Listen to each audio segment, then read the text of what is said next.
Hello hi welcome to all. എല്ലാവരും സുഖമായി safe ആയിരിക്കുന്നെന്ന് വിശ്വസിക്കുന്നു. നമ്മളിപ്പോൾ നോക്കുന്നത് നിങ്ങളുടെ റിലേഷൻഷിപ്പിൻ്റെ കറൻറ്റ് എനർജി ആണ്. ഫീലിങ്സ് എന്താണ്, തോട്ട്സ് എന്താണ് എന്നുള്ളതാണ്. ഇതൊരു ജനറൽ റീഡിംഗ് ആണ്. സോ നിങ്ങൾക്ക് റെസനേറ്റ് ആവുന്നത് മാത്രം എടുക്കുക, അല്ലാത്ത കാര്യങ്ങളൊക്കെ വിട്ട് കളയുക. നെഗറ്റീവിനെ ജീവിതത്തിലേക്ക് അട്രാക്റ്റ് ചെയ്യാതിരിക്കുക. ടൈംലെസ് ആയതുകൊണ്ട് ഈ റീഡിംഗ് നിങ്ങളുടെ മുന്നിലേക്ക് എപ്പോൾ വരുന്നോ അപ്പോൾ മുതൽ നിങ്ങൾക്ക് ഇത് റെസനേറ്റ് ആയി തുടങ്ങുന്നതായിരിക്കും. ഓർത്ത് വെക്കുക, ഇതൊരു കളക്റ്റീവ് ആൻഡ് ടൈംലെസ് റീഡിംഗ് ആണ്. പേഴ്സണൽ റീഡിംഗ് ആവശ്യമുള്ളവർക്ക് എൻ്റെ വാട്സപ്പ് നമ്പറിൽ കോൺടാക്ട് ചെയ്യാവുന്നതാണ്. നമുക്ക് നേരെ റീഡിങ്ങിലേക്ക് പോവാം. വളരെ പോസിറ്റീവായിട്ടിരിക്കുക. നിങ്ങളുടെ പേഴ്സൻ്റെ നെയിം മനസ്സിലേക്ക് റിപ്പീറ്റ്ലി കൊണ്ടുവരിക. അവരുടെ കൂടെ സ്പെൻഡ് ചെയ്തിട്ടുള്ള നല്ല നല്ല മൊമെൻറ്റ്സ് നിങ്ങൾ മനസ്സിലേക്ക് കൊണ്ടുവരിക. എന്താണ് നിങ്ങളുടെ പേഴ്സൻ്റെ കറൻറ്റ് എനർജി?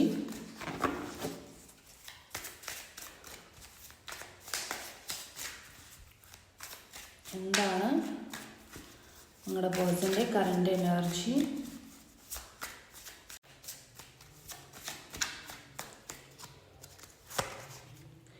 സ്ട്രെങ്ത്തിൻ്റെ കാർഡാണ് ആദ്യം തന്നെ വന്നത്. 3 of Wands,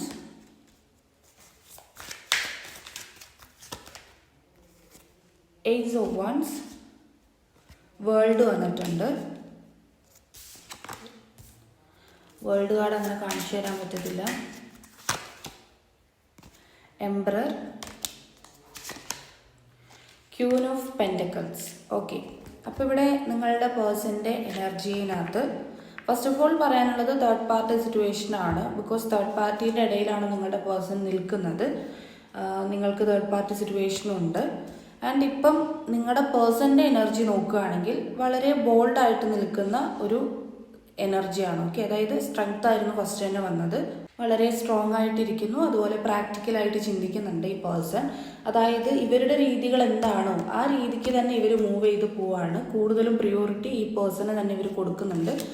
നിങ്ങളുടെ ഇടയിൽ ഒരു നോ കോണ്ടാക്ട് സിറ്റുവേഷൻ ആയിരിക്കാം. കാരണം ക്യൂൻ ഓഫ് പെൻറ്റക്കിൾസ് വന്നിട്ടുണ്ട്. നിങ്ങളിപ്പോൾ നോ കോണ്ടാക്ട് സിറ്റുവേഷൻ അനുഭവിക്കുന്നുണ്ടാകാം. നിങ്ങൾ നിങ്ങളുടെ കാര്യം നോക്കുകയും ആ പേഴ്സൻ്റെ കാര്യവും നോക്കി മുന്നോട്ട് പോകുന്നുണ്ടാവാം. അപ്പോൾ ഈ നിങ്ങളുടെ വ്യക്തിൻ്റെ എനർജിയിനകത്ത് വളരെ സ്ട്രോങ് ആയിട്ടിരിക്കുന്നതായിട്ടാണ് കാണുന്നത്. അവർ വളരെ സ്ട്രോങ് ആണ്, ബോൾഡാണ്. പക്ഷേ ഏസ് ഓഫ് വാൻസിൻ്റെ എനർജി വന്നതുകൊണ്ട് തന്നെ ഇവർ കംഫർട്ടബിൾ അല്ല. ഓക്കെ, അവർ ചെയ്യുന്ന ഓരോ കാര്യത്തിലും കംഫർട്ടല്ല അവർ, അതായത് സാറ്റിസ്ഫൈഡ് അല്ല അവർ ചെയ്യുന്നുണ്ട്. അവർ സ്ട്രോങ് ആയിട്ടിരിക്കുന്നുണ്ട്, സ്റ്റേബിളായിട്ടിരിക്കുന്നുണ്ട്. പക്ഷെ ഒട്ടും സാറ്റിസ്ഫൈഡ് അല്ല. ഒരു ഡിസ്കണക്റ്റ് ഫീൽ ചെയ്യുന്ന ഒരു എനർജിയാണ് ഈ പേഴ്സൻ്റേത്. ഓക്കെ, പിന്നെ ഇവിടെ വേൾഡ് കാർഡ് വന്നിട്ടുണ്ടായിരുന്നു. ലൈഫിൽ കംപ്ലീഷൻ ആഗ്രഹിക്കുന്ന ഒരാൾ. ഓക്കെ, ഇനിയിപ്പോൾ നിങ്ങളുടെ അടുത്തുള്ള ഫീലിങ്സ് എന്താണ്, അതുപോലെ തന്നെ തോട്ട്സ് എന്താണ് എന്നുള്ളത് നോക്കാം.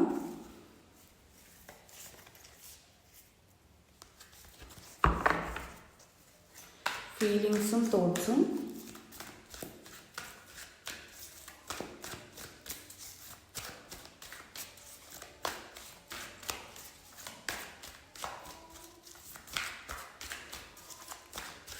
ഓക്കെ, ഫീലിങ്സ് എന്താണ്? ഏസ് ഓഫ് പെൻറ്റക്കിൾസിൻ്റെ എനർജിയാണ്. നിങ്ങൾ രണ്ടുപേരുടെയും റിലേഷൻഷിപ്പിനകത്ത് ഒരു ബൗണ്ടറി സെറ്റ് ചെയ്യണം, അതുപോലെ സെക്യൂർഡ് ആക്കണം നിങ്ങളുടെ ഈ ഒരു റിലേഷൻഷിപ്പ് എന്നുള്ള രീതിയിൽ ഈ പേഴ്സൺ ചിന്തിക്കുന്നുണ്ട്. സെക്യൂർഡ് ആക്കി വെക്കണം, അതുപോലെ തന്നെ ഒരു ബൗണ്ടറി സെറ്റ് ചെയ്ത് അതിലേക്ക് പ്രശ്നങ്ങൾ വരാത്ത രീതിയിൽ, പുറത്തുനിന്ന് പ്രശ്നങ്ങൾ വരാത്ത രീതിയിൽ അതിനെ സെക്യൂർഡ് ആക്കി വെക്കണം എന്നുള്ളത് നിങ്ങളുടെ പേഴ്സൺ ആഗ്രഹിക്കുന്ന ഒരു കാര്യമാണ്.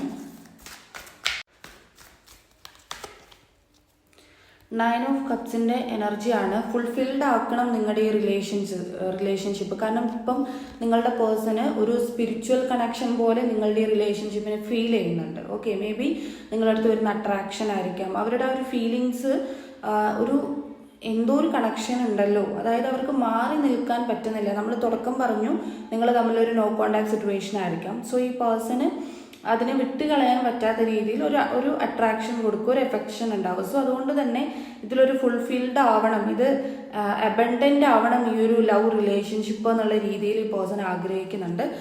മേ ബി നിങ്ങൾക്കിത് നേരത്തെ ഫീൽ ചെയ്തിട്ടുണ്ടാകാം, എന്തോ ഒരു കണക്ഷൻ ഉണ്ടല്ലോ, അല്ലെങ്കിൽ അത്രത്തോളം സ്ട്രോങ് ആയിട്ട് നിങ്ങൾക്കും ആ ഒരു അട്രാക്ഷൻ ഉണ്ടാവുമായിരിക്കും. സോ ഈ പേഴ്സൺ ഇപ്പോഴാണ് അത് എക്സ്പീരിയൻസ് ചെയ്യാൻ വേണ്ടി പറ്റുന്നത്. സോ അതുകൊണ്ട് തന്നെ ഫുൾഫിൽഡ് ആക്കണം, കംപ്ലീഷൻ കൊണ്ടുവരണം. തുടക്കവും നമ്മൾ വേൾഡ് കാർഡിൻ്റെ എനർജി ഉണ്ടായിരുന്നു. സോ കംപ്ലീഷൻ എന്നിവർ വിചാരിക്കുന്നുണ്ട്. 2 of Swordsൻ്റെ എനർജിയാണ് ഇത്. ഇവരുടെ ഒരു പേടിയാണ്. അതായത് നിങ്ങൾ അവരെ അപ്രോച്ച് ചെയ്യുന്ന സമയത്ത് നിങ്ങൾ അവർ നിങ്ങളെ അപ്രോച്ച് ചെയ്യുന്ന സമയത്ത് നിങ്ങളെങ്ങാനും റിജക്റ്റ് ചെയ്യുമോ അല്ലെങ്കിൽ നിങ്ങൾ അവരുടെ അടുത്ത് നോ പറയുമോ എന്നൊക്കെയുള്ളൊരു പേടി പേഴ്സൺ ഉണ്ട്. ഇവർ അപ്രോച്ച് ചെയ്യാൻ തയ്യാറാണ്, നിങ്ങളിലേക്ക് തിരിച്ചു വരാൻ ഇവർ തയ്യാറാണ്, പക്ഷെ ആ പേഴ്സണെ തടയുന്നുണ്ട്. ഓക്കെ, സിറ്റുവേഷൻസ് ഈ പേഴ്സണെ തടയുന്നുണ്ട് എന്നുള്ളതാണ്. 6 ഓഫ് കപ്സിൻ്റെ എനർജി റിവേഴ്സ്ഡ് ആണ് വന്നിട്ടുള്ളത്. ഓക്കെ, അതായത് 6 ഓഫ് കപ്സ് എന്ന് പറയുന്നത് പാസ്റ്റ് ലൈഫിനെ ഹോൾഡ് ചെയ്ത് പിടിക്കുന്ന ഒരു എനർജിയാണ്. സോ ഇപ്പം നിങ്ങളുടെ പേഴ്സൺ അങ്ങനെ പാസ്റ്റിൽ സ്റ്റക്കല്ല, അവർ വേഗം ഇതിലൊരു സൊല്യൂഷൻ കണ്ടെത്തണം. അല്ലെങ്കിൽ മീൻസ് ഇത്രയും നാളും പാസ്റ്റിൽ സ്റ്റക്കായി അതിനെ ആലോചിച്ചുകൊണ്ടിരുന്ന ഒരാളുടെ എനർജിയാണ്. പക്ഷെ ഇപ്പം ആ പാസ്റ്റിനെ അവർ വിട്ടിട്ടുണ്ട്, ഇപ്പം കുറച്ചും കൂടി റെസ്പോൺസിബിലിറ്റി വരുന്ന പോലെ. പക്ഷേ ആൾ വളരെയധികം പ്രാക്ടിക്കലായിട്ട് ചിന്തിക്കുന്നുണ്ട്.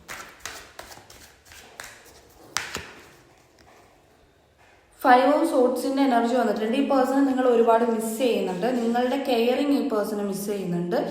നിങ്ങളുടെ സപ്പോർട്ട് ഈ പേഴ്സണെ മിസ് ചെയ്യുന്നുണ്ട്. നിങ്ങളുടെ റിലേഷൻഷിപ്പ് ഉണ്ടായിരുന്ന സമയത്ത് നിങ്ങൾ ആ പേഴ്സൺ എങ്ങനെയൊക്കെ കെയർ ചെയ്തു, നിങ്ങൾ ആ പേഴ്സൺ എങ്ങനെയൊക്കെ സപ്പോർട്ട് ചെയ്തു, ഹെൽപ്പ് ചെയ്തു, അങ്ങനത്തെ കാര്യങ്ങളൊക്കെ ഈ പേഴ്സൺ ഇപ്പോൾ നല്ല രീതിക്ക് തന്നെ മിസ് ചെയ്യുന്നുണ്ട്. 4 ഓഫ് കപ്സിൻ്റെ എനർജിയാണ്. നിങ്ങളുടെ സ്നേഹം ഇവർ സേവ് ചെയ്ത് വെച്ചിട്ടുണ്ട്, അതായത് മറന്നു പോയിട്ടില്ല ഒരിക്കലും. ഇപ്പോൾ നോ കോണ്ടാക്ട് സിറ്റുവേഷൻ ആണെങ്കിൽ ചിലപ്പോൾ നിങ്ങൾ വിചാരിക്കുന്നുണ്ടാകും ആ പേഴ്സൺ മറന്നുപോയി, ആ പേഴ്സൺ ആലോചിക്കുന്നില്ല, അല്ലെങ്കിൽ അവർ പൂർണ്ണമായിട്ടും അകന്നു പോയി എന്നൊക്കെ ചിന്തിക്കുന്നുണ്ടെങ്കിൽ ഒരിക്കലുമില്ല. ഈ പേഴ്സൺ നിങ്ങളെക്കുറിച്ചിട്ട് ആലോചിക്കുന്നുണ്ട്, അതുപോലെ തന്നെ നിങ്ങളെ മിസ് ചെയ്യുന്നുണ്ട്. അവരുടെ മനസ്സിൽ ഇപ്പോഴും ആ തോട്ട്സും കാര്യങ്ങളെല്ലാം ഉണ്ട്. പക്ഷേ പാസ്റ്റിൽ സ്റ്റക്കായി ഇങ്ങനെ സങ്കടപ്പെട്ടിരിക്കുന്ന ഒരു എനർജി അല്ല, അങ്ങനെ ഒരു എനർജി ആ പേഴ്സൺ ഇല്ല. പകരം നെക്സ്റ്റ് ആക്ഷൻ പെട്ടെന്ന് എടുക്കണം എന്ന് വിചാരിക്കുന്ന ഒരാൾ, അങ്ങനെയുള്ളൊരു എനർജിയാണ്. ഇനിയിപ്പോൾ ഇവർ ഈ നെക്സ്റ്റ് ആക്ഷൻ എപ്പോഴാണ് എടുക്കുക, ഫീലിങ്സ് നമ്മൾ നോക്കി. ഇനി ഇവരുടെ നെക്സ്റ്റ് ആക്ഷൻ എപ്പോഴായിരിക്കും ഇവർ എടുക്കുക എന്നുള്ളത് നോക്കാം. അത് ഹെർമെറ്റിൻ്റെ എനർജിയാണ് വന്നിട്ടുള്ളത്. 9 ആണ് നമ്പർ ന്യൂമറോളജിക്കലി നോക്കുകയാണെങ്കിൽ. ഈ പേഴ്സൺ കുറച്ചും കൂടി ഒന്ന് സെൽഫ് ലവ് ചെയ്യേണ്ടതായിട്ടുണ്ട്, സെൽഫിനെ കുറച്ചും കൂടി സ്നേഹിക്കേണ്ടതായിട്ടുണ്ട്. ഇവൻ നിങ്ങളുടെ ഭാഗത്തു നിന്നും നിങ്ങളും ഒരു സെൽഫ് ലവ് ചെയ്യുന്നത് പോലുള്ളൊരു എനർജിയിലേക്ക് പോകേണ്ടതായിട്ടുണ്ട്, ഗൈഡൻസ് ആയിട്ട് എടുക്കുക. സോ ഈ പേഴ്സണും അങ്ങനെ ഒരു എനർജിയിൽ, അതായത് ഡിപ്പെൻഡിങ് വിട്ട് കളയുക. ഓക്കെ, ഭയങ്കരമായിട്ടും അതിൽ തന്നെ ഇങ്ങനെ സ്ട്രക്കായിട്ട് നിൽക്കുന്നുണ്ടെങ്കിൽ ആ എനർജി വിട്ട് കളയുക. സോ അങ്ങനെയുള്ളൊരു കാര്യത്തിലേക്ക് എത്തണം, രണ്ടുപേരും എത്തണം. അപ്പോഴാണ് നിങ്ങൾക്കിത് പോസിബിലിറ്റി, അതായത് ഇവരുടെ ഈ നെക്സ്റ്റ് ആക്ഷൻ പോസിബിലിറ്റി ആയിട്ട് വരുന്നത്. കൂടുതലും സെൽഫ് ലവ് ചെയ്യുന്ന ആളുകൾക്ക് അത് പെട്ടെന്ന് തന്നെ നിങ്ങൾക്ക് റിസൾട്ട് കിട്ടും എന്നുള്ളതാണ്. അപ്പോൾ ഈ പേഴ്സൻ്റെത് 9 എന്ന നമ്പറാണ്. സോ ഈ പേഴ്സൻ്റെ ആക്ഷൻ നിങ്ങൾക്ക് 9 മന്ത് ഓർ 9 വീക്സിൽ പ്രതീക്ഷിക്കാവുന്നതാണ്. ഈ സ്പ്രെഡിനകത്തെല്ലാം എന്തായിരുന്നു ഈ പേഴ്സൻ്റെ കറക്റ്റായിട്ടുള്ള തോട്ട്സ് എന്ന് നോക്കുകയാണെങ്കിൽ ക്ലാരിറ്റി തരിക എന്നുള്ളതാണ്. നിങ്ങൾക്ക് ക്ലാരിറ്റി തരിക. ഈ റിലേഷൻഷിപ്പിലൊരു നിങ്ങളിപ്പം അവർ മിണ്ടാതെ കാമായിട്ടിരിക്കുകയാണെങ്കിൽ പെട്ടെന്ന് തന്നെ അവർ നിങ്ങൾക്കൊരു ക്ലാരിറ്റി തരുന്നത്, ജസ്റ്റിസ് തരിക എന്നുള്ളതാണ് മെയിനായിട്ടും ഈ പേഴ്സൺ ചിന്തിക്കുന്ന ഒരു കാര്യം എന്ന് പറയുന്നത്. ഓക്കെ, അപ്പം നിങ്ങളുടെ പേഴ്സൻ്റെ ഭാഗത്തായിരിക്കും മിസ്റ്റേക്ക് ഉള്ളത്. ഓക്കെ, അപ്പം നമ്മളിവിടെ ഫീലിങ്സ് നോക്കി, അതുപോലെ തന്നെ തോട്ട്സ് നോക്കി. ഇനി നമുക്ക് ക്ലൂസ് നോക്കാം.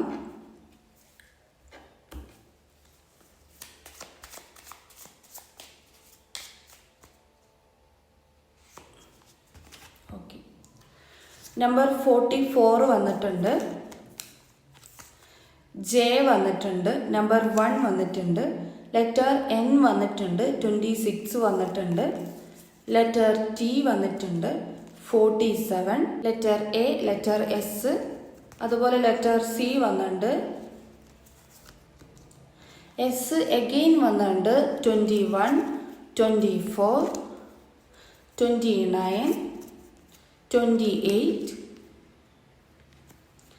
34, ലെറ്റർ എ എഗെയിൻ വന്നിട്ടുണ്ട്, 30 വന്നിട്ടുണ്ട്, letter K number 2, 31, 23, 42, 24, letter C. നിങ്ങൾക്കുള്ള ക്ലൂസ് ഇതാണ് കേട്ടോ. അപ്പോൾ ഇതൊരു ചെറിയ റീഡിംഗ് ആയിരുന്നു. ഇതിൽ ഒരുപാട് പോസിറ്റീവായിട്ടുള്ള കാര്യങ്ങൾ പറഞ്ഞു. നിങ്ങളുടെ പേഴ്സൻ്റെ ഫീലിങ്സിനകത്ത് വളരെ മാറ്റമുണ്ട്, അതുപോലെ തന്നെ അവരുടെ തോട്ട്സിൽ മാറ്റമുണ്ട്. സോ അത് പോസിറ്റീവാണ്, ക്ലെയിം ചെയ്യുക. അതുപോലെ നിങ്ങൾക്കുള്ള ഗൈഡൻസ് ശ്രദ്ധിക്കുക. അപ്പോൾ നിങ്ങൾക്കുള്ള റീഡിംഗ് എന്ന് പറയുന്നത് ഇത്രയേ ഉള്ളൂ. നിങ്ങൾക്ക് റെസനേറ്റ് ആയിട്ട് തോന്നുന്നുണ്ടെങ്കിൽ, റീഡിംഗ് ഇഷ്ടമായിട്ടാണെങ്കിൽ ഉറപ്പായിട്ടും ലൈക്ക് ചെയ്യുക, കമൻറ്റ് ചെയ്യുക.